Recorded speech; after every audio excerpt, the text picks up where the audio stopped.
Hello, Good morning. everyone, and welcome to Dreamleapers Inspiration. I'm your host, Harriet Cole.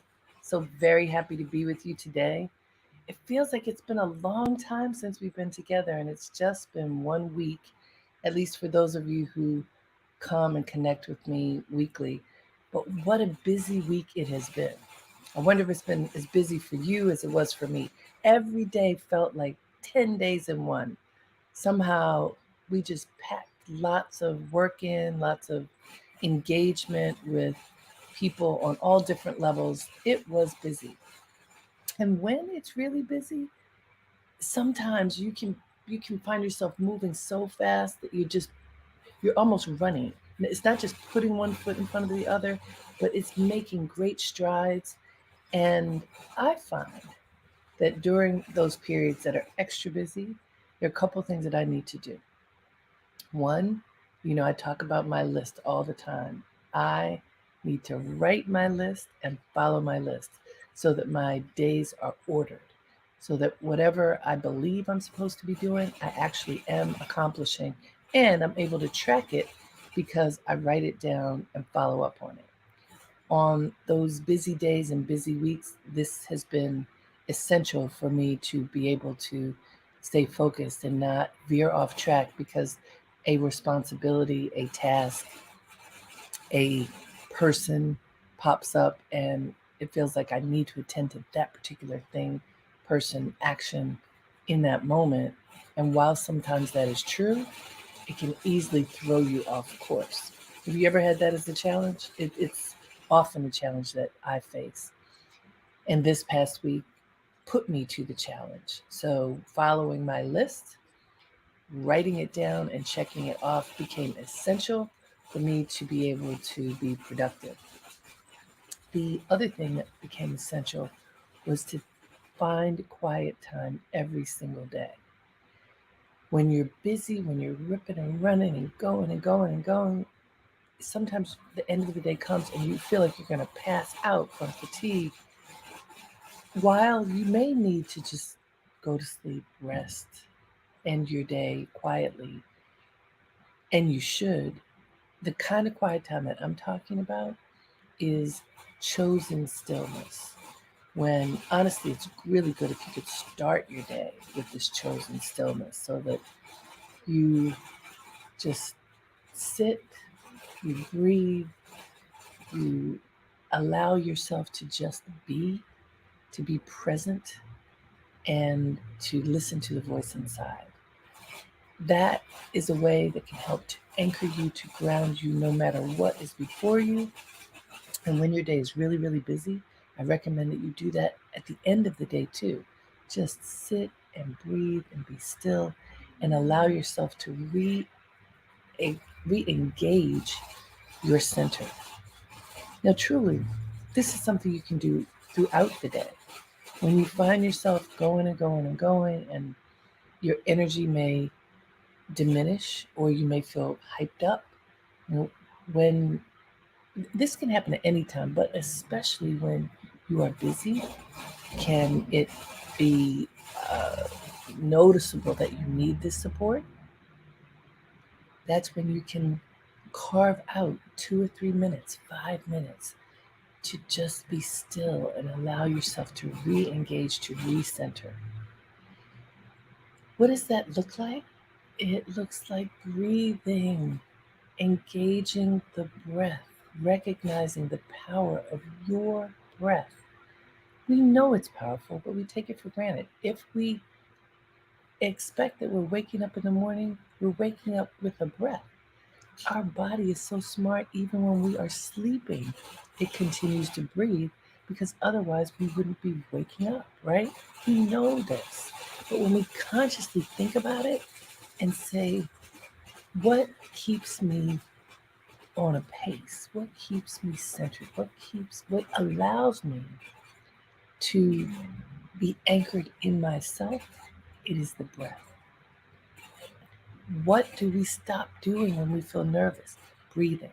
How many times have you found yourself when you feel a little anxious, a little worried, a little uncomfortable, or even a lot uncomfortable? And what you do is to hold your breath. People do it all the time. And it's interesting, holding your breath is almost like a yawn. If you are with other people and you hold your breath, they end up holding their breath too. Well, what happens if you do the opposite? If you breathe, if you really take in a nice deep breath, allow it to move through your body and then leave your body. If you do that in front of other people, guess what? They will take a deeper breath too. It's pretty amazing how it works. The breath is a source of power for every single one of us. You don't have to spend money on it. It is part of who you are. It is what the life force glides in and out on. And so I wanted us to contemplate the power of the breath. And I want to start with a quote. And let me go to that quote right now. Here we go. This is from D. Antoinette Foy. And by the way, there's so many people who have great quotes about the breath, but this one stood out to me today. D. Antoinette Foy says, "Breathe deeply until sweet air extinguishes the burn of fear in your lungs, and every breath is a beautiful refusal to become anything less than infinite." Isn't that good? Let me read it to you again. Listen carefully.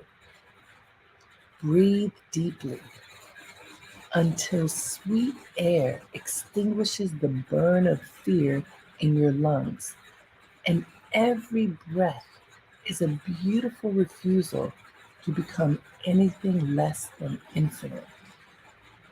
I just love the images that this quote brings up and thought that it was something that you would appreciate too. So what we're going to do now is breathe together and meditate together. I just felt very strongly today that it would be wise for us to engage the breath and have some minutes together of meditation. So I hope that you are happy to join me in this. So everybody, put your feet flat on the floor. Put your thumb and forefingers together and place them on your knees and sit up nice and tall, but have your shoulders relaxed. You want to feel that you're in an easy and upright posture. And I'm going to play some, let's hope this will play for me. I'm going to play some tambura music. There we go. It'll just help us to get into the space of breathing. If you'd like, you may close your eyes and just breathe. Just naturally breathe in and out. Notice, is your breath shallow? Many people breathe shallowly. It's almost like they don't take the time to allow themselves the privilege of breathing in oxygen and releasing carbon dioxide. Breathe in, everybody. Still natural, not the deepest breath, but just a full breath. In and out. Allow yourself to glide into yourself. Feel the power of your breath as it moves throughout your being. And notice, is there fear in your body? D. Antoinette Foy said that you breathe until that sweetness replaces whatever fear may be within your body, within your mind. Breathe in light. Breathe out fear. Breathe in light. Breathe out fear. Breathe in a sense of possibility. What is possible for you today? What did you think was impossible that you are beginning to imagine as possible for you today? Breathe in the potential for the impossible to become possible. Breathe. Allow yourself to feel your body, notice your body. You are able to do all of the things on your list because your body and your mind and your spirit are serving you. I interviewed a celebrity fitness trainer, Casey Duke, recently, and she said, know that movement is a privilege. It is. Being able to move your body, to move from place to place is a privilege. Not everyone has that privilege. Being able to breathe and recognize the power of the breath is a privilege and a gift. It represents the gift of life. So breathe. And as you breathe, notice that whatever you thought was impossible, and imagine that today can be possible. What obstacle has stood in your way that you see perhaps you can overcome? What did you consider the boulder before you that you couldn't climb, walk around, push away, that now scintillates before you as something that you can walk through, walk around, lift, embrace? What can you see right now as you engage your breath that once felt impossible, that now you can see is possible? What can you imagine to become sweet that once was bitter? How can you look at a situation differently and recognize the sweetness in it, recognize the lesson in it? Breathe. Breathe in goodness. Breathe out fear. Breathe in goodness. Breathe out fear. Allow your body to fill with the goodness that glides in on the breath. And allow your body to release any fear within your being. And with fearless eyes, look at your life. Notice what used to seem impossible, it is now possible. Look for the potential in what once seemed impossible. And what might those things be? Accomplishing that number one task on your list that you've been pushing aside. Moving your body and energizing your spirit. Eating in a healthier manner. Connecting with loved ones in a more meaningful way. Completing that work project that has just been hanging over your head. Eliminating clutter. Embracing kindness. Seeing with empathy. Recognizing your flaws and working to improve them. Forgiving yourself for being imperfect. Forgiving others for not measuring up to your expectations. Breathe. Breathe in your power. Breathe out any fear that may be standing in the way of you leaping into your own power. Breathe.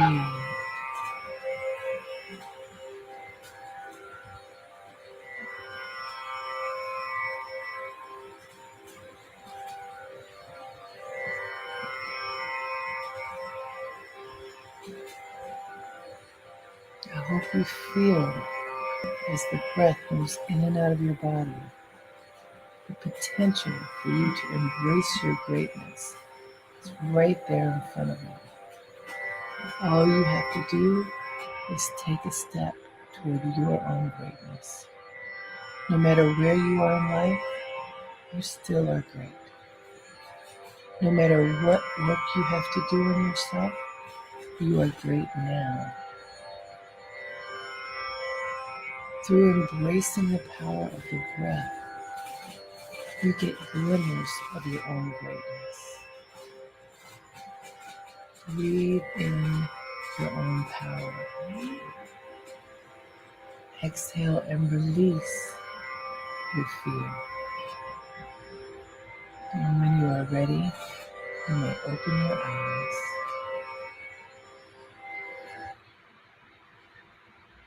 How do you feel?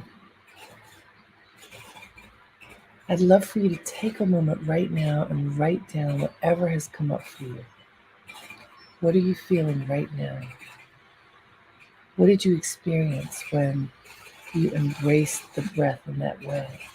When you breathed in your power, when you breathed in your greatness, and when you released your fear? What happened inside of you? What did you experience? Whatever it is, write it down. After meditating, it's so good to write down what comes up for you, because in the space of meditation, your soul is talking to you. And that soul language is incredibly important for you to capture for your own good. And so I want you to write it down right now, whatever came up for you, whatever words, images, maybe it's something you need to draw. What came up? What inspired you for your own life during that very short meditation? And how does your body feel? I feel, as we were going through the exercise, I could feel a little tingling in my body. That's what happens when you breathe in fully and invite the breath to fill your entire being. So I want you to think about that. How do you feel right now? What thoughts, images, experiences came up for you? Did you think about the power of the breath? Did something specific about the breath come up for you? Write that down if you did. And one of the people that I interviewed last year, a wonderful woman I've known for many, many years. She's a fashion designer. Her name is Norma Kamali. Many of you may know of her. Norma wrote a book that's really an interactive workbook on health and well-being. And Norma is, as my mother would call it, 75 years young. If you can find a picture of her online, take a look at her. She is age-defying in the sense of being healthy, because honestly, a whole lot of people embrace their older years in a healthy manner. And so really, what does 75 look like? It looks like whatever you make it to look like. In her case, she's vibrant and strong. And one of the stories that she shared with me that I'd like to tell you now is about the 3-minute meditation. What she does and what she encourages her staff to do. Now, this was pre-pandemic, so I'm not sure if they're back in the office today. I have to call her and see about that. I hope they are. But pre-pandemic, there's a floor in her building. She's a store on 56th Street, I believe, in Manhattan. And it's a multi-floor building. And on one of the floors is where the staff can come. There's a breakout room where people can come when they're not on the floor selling clothing or in their offices doing their work. And she encourages them to come together every day for a meditation. It's not required, but there's a formal meditation offered. And also, in addition to that, she recommends that you can take 3 minutes whenever you need it. Close your eyes. Do what we just did. Sit comfortably with an upright posture. Breathe into your own being for 3 minutes and see what happens. It changes your mood.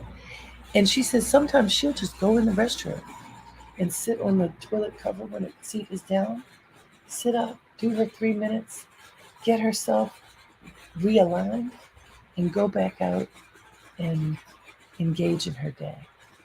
3 minutes can change your life. And I'm mentioning this to you because I have talked to many people who say, oh, meditation is so hard. I can't do that. So many thoughts go through my head, or I don't have time. Yeah, I have young children. How could I ever have time to do that? I'm an entrepreneur. I have so many things I juggle. I'm a corporate executive. I've got so many people that I have to answer to and who I'm responsible for. I have a husband who wants me to do this. I have a wife who wants me to do that. The excuses go on and on and on. People think meditation is hard. I want to say to you, it is not hard, but you get better at it the more you practice it. Now that makes sense, doesn't it? Anything that you master, anything that you excel at. I've changed the word from master because we're working to not use language that has historical pejoratives. Anything that you excel at doing, you become excellent at, and it becomes easy to do. The thing about meditation that people consider to be difficult, a couple of things. Sitting still for a few minutes, even just 3 minutes, can seem challenging for some people. The other thing is allowing yourself not to get caught up in your thoughts. So I often share that your thoughts are like clouds. I learned this years ago when I first started meditating. If you close your eyes and you practice your breathing in and out very gently and invite yourself to go inside and listen to the voice within, what will happen absolutely is that thoughts bubble forth. They will. That's what's supposed to happen. The thoughts come, they come forward. Your challenge is not to try to hold on to any thoughts. Notice the thoughts. Whatever comes up, notice it like a cloud. If you think about it, clouds in the sky do not stay still. Even on the most still day, you can observe a cloud for a while and then it changes shape and ultimately it dissipates. No matter what kind of cloud it does not stay. It is not a static object in the sky. And similarly, your thoughts can be there for a moment, but do not make the effort to hold on to it, to grab it and hold it and hug it and claim it. Trust that whatever you are supposed to remember will show up for you. That's why I invite you to write down whatever came up for you as soon as you finish your meditation, so that those important thoughts and feelings and experiences that bubble forth can spill out right on the page, right there in the moment, because you have chosen to capture that. What I do not want you to do, what doesn't work anyway, is while you're meditating, oh, you saw that thing, and tell yourself, I have to remember it, I have to remember it. Everything gets tight. And when you do that and hold on to something else, you don't see what's in front of you. What's the next thing that's coming? Because one thing may come, and trust another is on the way. Another point of inspiration, another thought, another experience, something that you need to notice for your life for this moment. And so allow your thoughts to be like clouds in the sky. You notice them. Some of them make you smile. Some of them bring a question mark. Some of them bring pain. Another thing for you to notice is that your thoughts are not you. They are thoughts. They do not define you. Your experiences are not you. They happened, you experienced them, but they are not you. You are greater than the complete collection of all of your thoughts and experiences. And when you recognize that, it makes a profound difference. because then you can sit back and notice them and not be attached. If you see something that makes you smile, smile. If you see something that makes you cry, cry. If you see something that makes your guard go up, allow it to go up, but don't hold it there. That's the thing. If you recognize that you do not equal those thoughts, those experiences, those feelings, that the power within you is greater than those things, then you can release whatever emotion comes with them. Through the breath, through practicing with the breath, what happens is that you have the opportunity to be free of anything that is binding you. Imagine that. Freedom from anything that is binding you. And so, what I want you to practice today is engaging the breath, engaging your power. Whenever you feel that something is off course, take a few minutes, breathe, engage your power, and then go back out and live your best life. This works. I promise you that it works. And I want you to do this exercise today, at least twice today. Take a 3-minute breathing break. Gently engage your breath. Allow the thoughts to come and go. Write down whatever comes up for you and go back out and live the best life that you can, being kind and gentle to yourself and seeing through compassionate eyes as you look at others. I want you to take this on. It is worth it. You will have a beautiful day. And after you have that beautiful day, repeat it tomorrow because it's worth it tomorrow too. How do I know this? I've been doing this practice for more than 30 years. I promise you that it works. Until we meet again, have a great day and make it count. Namaste.